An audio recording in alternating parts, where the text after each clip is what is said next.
So you're saying we haven't got any of that? I did not know I was supposed to be recording something. No, you weren't. I did it on my phone, but it apparently didn't work. Is the recording now? Yeah. Okay. We're right. What's up? 10. It's your boy Sly Tha Deuce back again with this episode of The Backstory. Oh my goodness, look at this snow, man. We are actually out here in beautiful, picturesque Colorado that I tell y'all so much about. Let's get a shot of that snow, man. I freaking love it. I freaking love it. Let's get right here so they can see how deep it is if you try to stick your foot in. That's some real snow, man. That's real life snow right there. Yeah, we call that porn star deep. That's my cameraman said we call that porn star deep.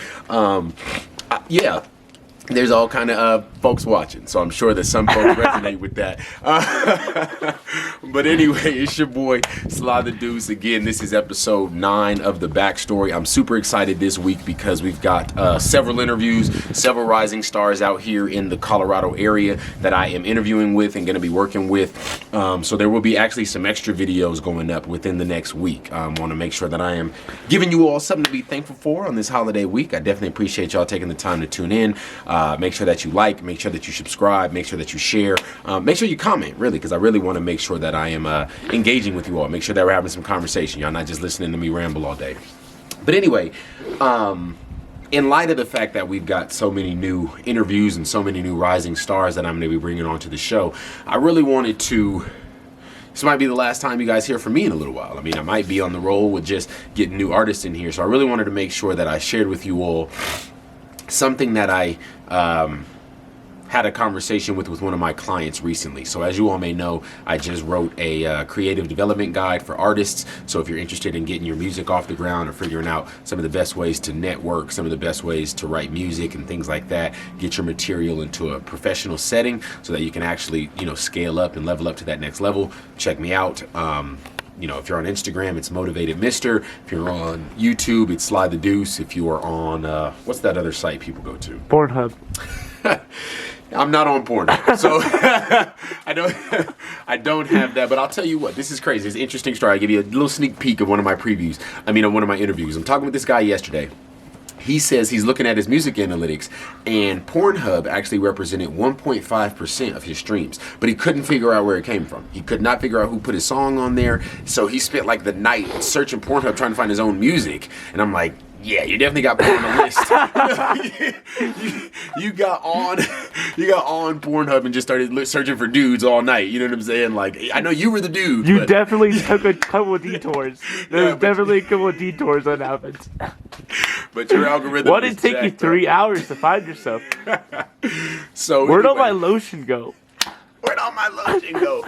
So anyway, you can cut all this shit out. I'm sorry. No, it's all good, man. It's all good. We love it. We love it. I wanted to have a conversation with you all about something that I was discussing with one of my clients recently, and that is minimalism. Now, minimalism, I think, is something that you all may not have heard me actually use that word, but you absolutely have been seeing it. That's what I believe in. That's what I rock with, and that's what I use. And I want to just kind of unpack that a little bit, because I think there's a wonderful Asian lady. I forget her name, Marie Kondo or something like that, and she's on Netflix right now. Marie Kondo. Huh? Komodo? No, I don't know if that's it. But that sounds Asian. We'll figure it out. I think it's Kundo, but she does minimalism more from a organizing your space. Kind of the girl on Netflix. Yeah, exactly. It's like, does this bring me joy? Yes. And if it doesn't bring you joy, then why do you need it? Exactly. And so again, she has more of a organizing your space kind of perspective, and I really enjoy the perspective of my minimalism coach, who is Nacho Average Fro. You all may have heard of that company. I'm actually rocking with them, and I will be speaking at the conference in Houston this December 27th through the 29th. So you really need to come and check that out. That's kind of the reason that I'm shooting this video today and making sure that I'm really being clear about that message and why I think it's so important, because it's a buzzword right now, minimalism. Everybody's a minimalist, right? But no. So minimalism to me is really not even about minimizing, if that makes any sense. I call it maximalism in my mind, because what it's really about is finding out, let's just say you got things going on in your world, right? 5 different things going on. It's about figuring out which one of these things, or what things in my life, what's my actual passion, what's my actual goal, what actually makes me want to get up and go out and get it, and then once you have that warm glow, that vision, that focus, that goal, you then begin minimizing things that are keeping you from that. So it's not about just blanket level, how can I cut stuff out of my life? How can I do it less? How can I eat less food? How can I, you know, it's not about, exactly, it's not about, if you go into it just thinking, man, I'm just trying to reduce stuff, I'm just trying to remove stuff from my life, it seems very negative. Are you saying I don't eat appetizers when I go to Applebee's? That's not for me to say. But what I'm saying is when you are deciding that you really want something and you decide to remove all other distractions, that's so powerful.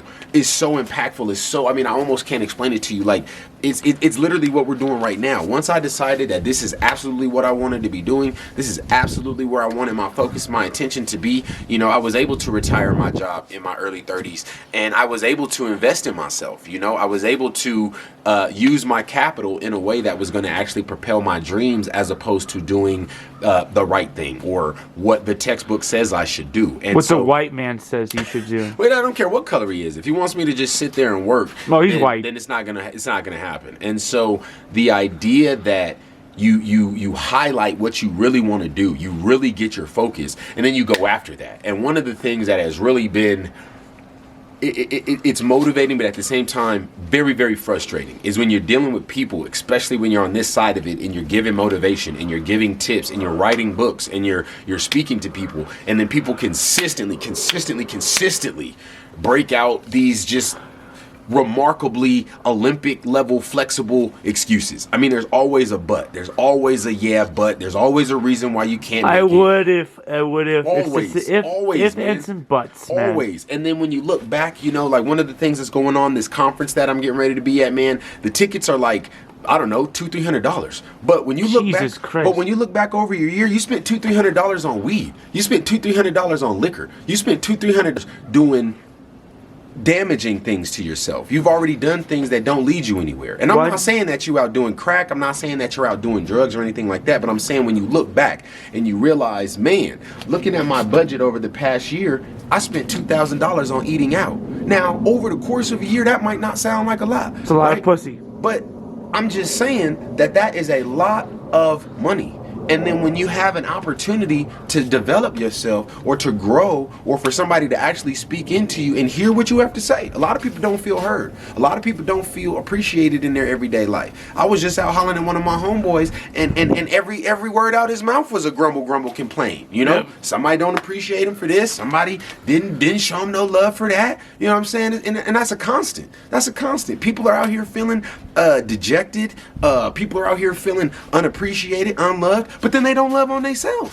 Then they turn around and say, oh, I can't afford to go to a conference that's going to actually empower me if it's going to be a couple $100, because I got to go to club such and such. Now, let's talk about that same weekend. We talk about December 27th through the 29th. That's after Christmas. What's going on? We'll take a break real quick. You go? I'm fucking freezing. Yeah, Can't come feel my on, man. fingers. All right.